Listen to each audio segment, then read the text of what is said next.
మాట్లాడుతూ మరొకటి మంత్రి ఉత్తమ్ కుమార్ కూడా మాట్లాడిన మాటలు కూడా వింటే అండ్ ఇందాక లింగం గారు చెప్పిన అంశాలు కూడా మీరు వినే ఉంటారు. సో అంటే ఏంటి అప్పట్లో 299 టీఎంసీలకు ఎందుకు ఒప్పుకున్నారన్న ప్రశ్నలు లేవనెత్తుతున్నారు. అండ్ ఇంకొకటి అప్పట్లో జగనే మాజీ సీఎం జగనే అసెంబ్లీ వేదికగా చెప్పిన సందర్భాలు కూడా ఉన్నాయి. రాయలసీమని రత్నాల సీమగా చేస్తారని కేసీఆర్ అన్న కమెంట్స్ కూడా ఉన్నాయి. సో ఏంటి అసలు ఈ రకంగా చూస్తే నీళ్లు నిధులు నియామకాల అంశంతోనే తెలంగాణ రాష్ట్రం ఏర్పడింది. ఇప్పుడు ఈ అంశం పైన కూడా మళ్ళీ రచ్చ స్టార్ట్ అవుతుందనే చెప్పాలి. ఏంటి దీనిపైన బీఆర్ఎస్ వర్షన్ ఏంటి? 10 ఏళ్ల తెలంగాణలో కేసీఆర్ సృష్టించిన సంపద ఏంటి, ఏమంటారు? నీళ్లు నిధులు నియామకాల విషయంలో బీఆర్ఎస్ పార్టీ ఏం చేసింది అన్నది తెలంగాణ ప్రజలకు తెలుసు. కాంగ్రెస్ వాళ్ళకి తెలియకపోతే మనం ఏం చేయలేము. ఎందుకంటే ఇప్పుడు ఈ పాత చింతకాయ పచ్చడి తాపకోసారి కేసీఆర్ కేటీఆర్ కవితక్క ఇదే మాట్లాడుకుంటూ సాయంపతి చేస్తున్నారు తప్ప వీళ్ళు అసలు ఏం చేసిందండి? ఈ ఏదైతే 11-12 నెలల పరిపాలనలో వీళ్ళు అసలు తట్టడి మట్టి కూడా పోయలేదు. పాలమూరు రంగారెడ్డికి సంబంధించి మేము 90% ఆ ప్రాజెక్టు పూర్తి చేసినాం. ఇంకా 10% కంప్లీట్ ఉన్నది. ఆ 10% కంప్లీట్ చేయరా అంటే వీళ్ళకి సాధన అయితే లేదు. అదే విధంగా ఎన్ని విధాలుగా వీళ్ళు ఇప్పుడు మామూలుగా ఏదైతే వీళ్ళ కాంగ్రెస్ పరిపాలనలో అదే విధంగా టీడీపీ పరిపాలనలో ఉమ్మడి ఆంధ్రప్రదేశ్ లో మొత్తం కంప్లీట్ గా ఏదైతే పాలమూరు రంగారెడ్డికి సంబంధించిన మొత్తం ప్రాజెక్ట్ అన్ని పెండింగ్ పెట్టిల్లు. కేసీఆర్ గారు వచ్చిన తర్వాత కల్వకుర్తి, భీమా, అదే నెట్టెంపాడు, కోయిల్ సాగర్ ఇవన్నీ కంప్లీట్ చేసి 2014 ముందు ఎంత ఉండే అండి? 27,000 ఎకరాలు మాత్రమే పారేది వీటి కింద. ఇప్పుడు 6,55,000 ఎకరాలను మేము ఎంత 6,50,000 ఎకరాలకు మేము పెంచినాం. ఇలాంటి పరిస్థితులు ఉన్నాయి. అదే విధంగా పాలమూరుకు సంబంధించి ఇప్పుడు ఎట్ ప్రజెంట్ 2014 నుంచి 24 వరకు 12 లక్షల ఎకరాల వరకు మేము నీళ్లు అందించినాం. ఇలాంటి పరిస్థితులు తీసుకొచ్చినాం. అంతే తప్ప కానీ కృష్ణా నది జలాల విషయంలో ఏదైతే ఇప్పుడు మిత్రుడు మాట్లాడుతూ 2015లో మేము ఏదైతే 299 టీఎంసీలు తెలంగాణకు, అదే విధంగా 512 టీఎంసీలు ఏపీకి ఇవ్వడానికి ఒప్పుకున్నాం అని చెప్తున్నారు. ఎందుకంటే వీళ్ళకి తెలియాలి, సబ్జెక్ట్ తెలియని వాళ్ళు ఈ విధంగా మాట్లాడతారు. ఎందుకంటే అప్పుడు జరిగిన విషయాలు కూడా చెప్తా, ఆ మీటింగ్ ఏ విధంగా జరిగింది, ఎట్లా జరిగింది అన్నది కూడా నేను కొంచెం కులంకుశంగా చెప్పడానికి ప్రయత్నం చేస్తా. ఎందుకంటే ఇప్పుడు ఏదైతే 2015 జూన్ 18, 19 ఈ మీటింగ్ జరిగింది, అంతర్రాష్ట్ర సమావేశం జరిగింది. ఈ సమావేశంలో సాగునీటి సలహాదారుడుగా వ్యవహరించిన ఏదైతే మన విద్యాసాగర్ రావు గారు ఉన్నాడు, విద్యాసాగర్ రావు నేతృత్వంలో వెళ్ళడం జరిగిన తర్వాత ట్రిబ్యునల్ ఏంటంటే దాదాపు 2 years లోనే తీర్పు ఇచ్చదన్న అవకాశం ఉండే. దాదాపు 4 రాష్ట్రాలను పిలిస్తే 4 రాష్ట్రాలు కూడా పోవడం జరిగింది. 2 సంవత్సరాల్లో అవుతుందంటే జస్ట్ ఓన్లీ 1 year కి మాత్రమే ఈ ఒప్పందం చేసుకున్నారు. ఈ 1 year ఒప్పందము ఏదైతే కేంద్రం చేతగాని తీరు, అదే విధంగా ఈ ట్రిబ్యునల్ తీర్పు వాయిదా వల్ల ఈ పరిస్థితి ఏర్పడ్డది తప్ప మేము 1 year కే మేము ఒప్పుకున్నాం. అంతే తప్ప గాని ఈ ఊకే మసిబూసి మారడికాయ మీరు రద్దు చేసిలు ఇది చేసిలు ఒప్పుకున్నారు. ఇప్పుడు రోజా విషయంలో రోజా ఇంటికి పోయి తిన్నారంటారు. ఒక మహిళ ఆమె మంత్రిగా చేసింది, ఆమె ఒక ఎమ్మెల్యే అటు సైడ్ వెళ్ళినప్పుడు వాళ్ళ ఇంటికాడ అన్నం తింటే కూడా ఓరని వీళ్ళు. ఇప్పుడు ఈయన మరి దావోస్ లో పోయి ఈయన మొత్తం దమ్ బిర్యానీ తినొచ్చు. ఏదైతే రేవంత్ రెడ్డి కాళ్ళు ఒత్తొచ్చు, రేవంత్ రెడ్డి కాళ్ళ కాడ ఉండొచ్చు. అదే విధంగా 2014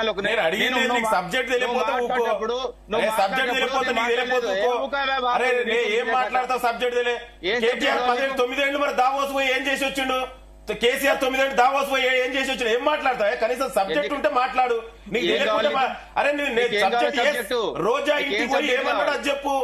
నీకు లేకుంటే దావోస్ మరి కేటీఆర్ రోజు పోతుండే, కేసీఆర్ కూడా పోతుంది కదా.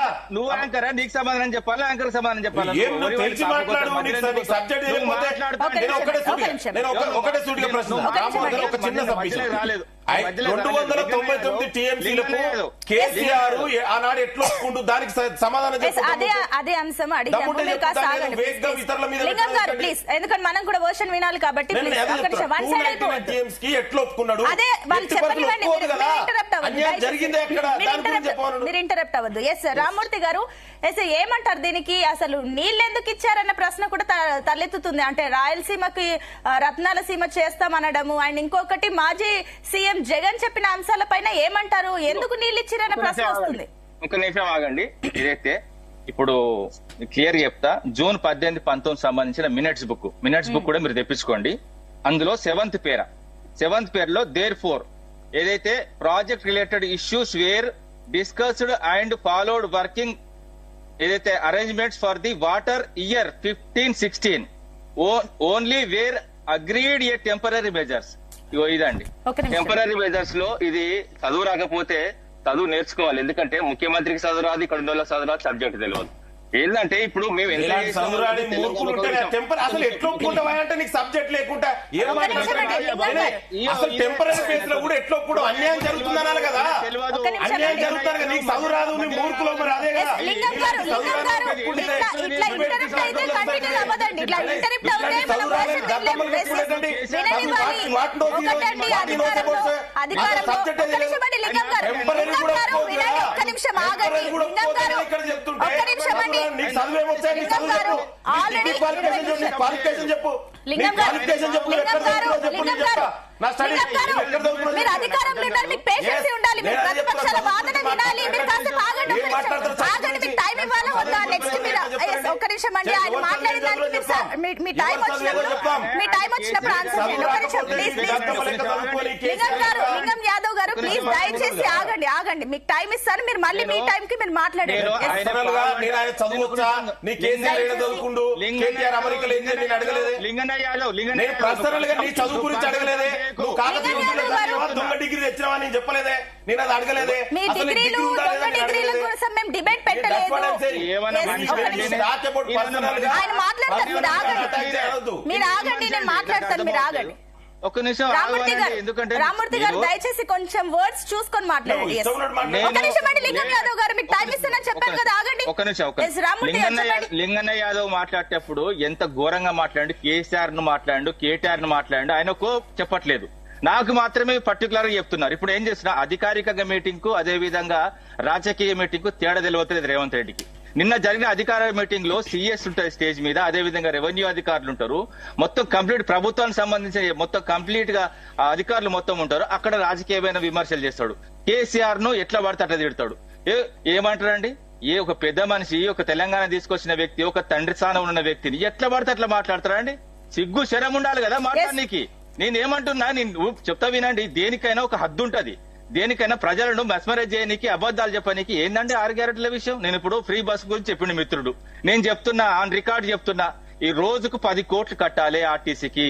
వీళ్ళు ప్రతి ఏదైతే రోజు చింపుతున్నారో ఫ్రీ టికెట్, ప్రతి టికెట్ కి ప్రతి రోజు 10 కోట్లు కట్టాలి. అవే 3,000 కోట్లు పెండింగ్ ఉన్నాయి టీఎస్ఆర్టీసీకి. అదే విధంగా ఏదైతే కరెంటు విషయం చెప్పాడు, పవర్ డిస్కామ్లకు ఫ్రీ కరెంట్ సంబంధించి 200 యూనిట్లకు సంబంధించి మొత్తం పెండింగ్ ఏ ఉన్నాయి. అదే విధంగా ఇంకోటి ఫ్రీ గ్యాస్ అన్నాడు, ఆ గ్యాస్ విషయం కూడా ఎవరికి వస్తుందో ఎవరికి పోతుందో తెలియలేదు ఊర్లో. అదే విధంగా వాటికి కూడా ఏదైతే ఇండియన్ ఆయిల్ కార్పొరేషన్ కూడా అది కూడా పెండింగ్ ఉన్నది. వీళ్ళు మొత్తం కంప్లీట్ గా నష్టాలలోకి నెడుతున్నారు, ఆర్టీసీ నష్టాలు నెడుతున్నారు, అదే విధంగా పవర్ డిస్కామ్ లో నష్టాలు నెడుతున్నారు. వీళ్ళు చేసింది ఏం లేదండి, 6 గ్యారెంటీల విషయంలో అట్టర్ ఫ్లాప్. ప్రజలు వీళ్ళు వచ్చిన కాంచెలు ఏందండి, ఆ హాస్టల్లో చదువుకుంటే పిల్లల్ని, అదే విధంగా గ్రంథాలయాన్ని చదువుకుంటే పిల్లల్ని తీసుకొచ్చి పిడిగుద్దులు గుత్తారు, కొడతారు. అదే విధంగా లగచర్లలో 3rd డిగ్రీలు పెడతారు రైతులకు. అదే విధంగా పోలీసులతో కొట్టిస్తారు.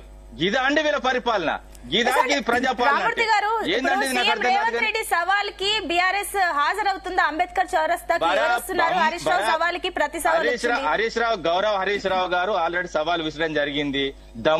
రెడీ ఉండాలి, ఎందుకంటే ఇప్పుడు వాళ్ళకి తెలుసు మేము ఏం చేసినాం అన్నది పాలమూరు రంగారెడ్డి ప్రజలకు తెలుసు, అదే తెలంగాణ ప్రజలకు తెలుసు.